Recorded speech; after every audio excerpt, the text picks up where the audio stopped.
our hands right now. Give it up for Miss Eva.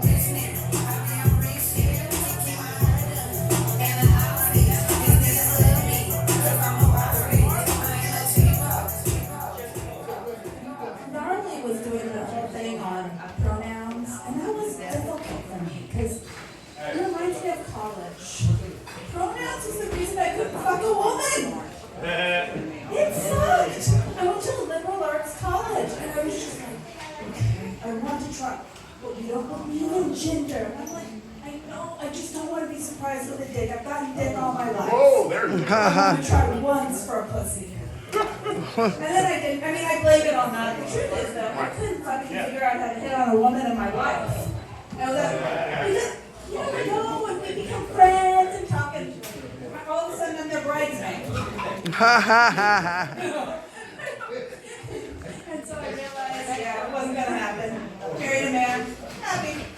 But the other thing, I have a problem. And I don't know quite how to deal with it.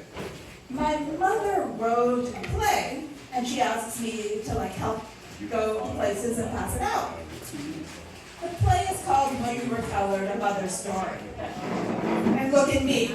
But you're not supposed to use that word. And I'm like, that wasn't the original title. This is the better version. The book came out in 1964, so my grandmother wrote the real one.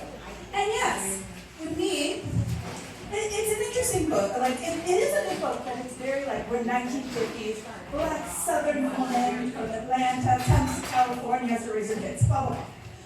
But we need to be, and it's my mom grew up with this, I need to be it's a big deal. You have to be a credit to your race. And my mom was big. My mom has a big afro, and my dad's white, so this is me. But we need to be a credit to our race. You always push this shit on me. Look at me. What am I a credit to? Half the time people think I'm Asian or Filipino. But I think it's Jewish. So I don't know what I'm a credit to. So, no, it's me too. I can fuck up. But, yes. And my mom does these fun things. She's a yuppie black woman, and she's like, black women don't camp. What? She's always been like, we don't camp. And I'm like, black women don't marry redneck white men from Texas. Also, black women are named Ginger. My mother is Ginger Rutland. She changed her last name. She didn't take my dad's. So it was always a fun thing because I was Fields and she was a Rutland. And it's like, no, that is my mom. But when we have a little kid, they're like, are you sure that's your mom? We've had people you mean your daughter from here? Yes, here's the bundle of genes. Who knows what the fuck can happen? So, my grandmother wrote her book going, I just wanted white mothers to realize my children were just as precious and just as fragile as theirs, and be nice to them. I don't think she realized that a generation later they'd be too nice. And she did a bunch of grandchildren that look like me.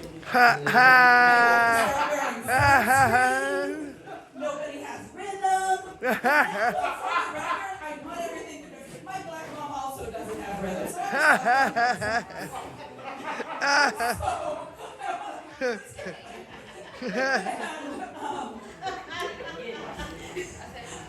And there also is you were like, black women know how to cook. My grandma didn't know how to cook for shit. It was the great fancy, spaghetti with ketchup on it. Oh, and ew. If you wanted to be really fancy, you put some hot dogs. Ew. By the time I was born, she used.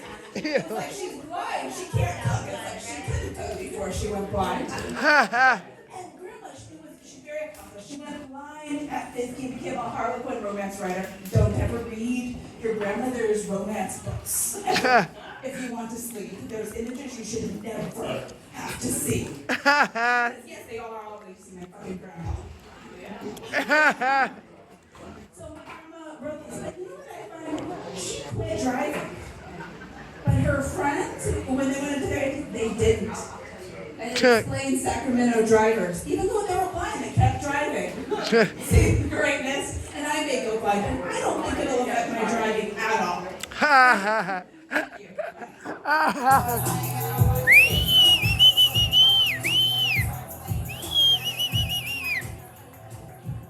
Ladies and gentlemen, make it loud for Eva, everybody. Make it loud for Eva. Good job. Good job.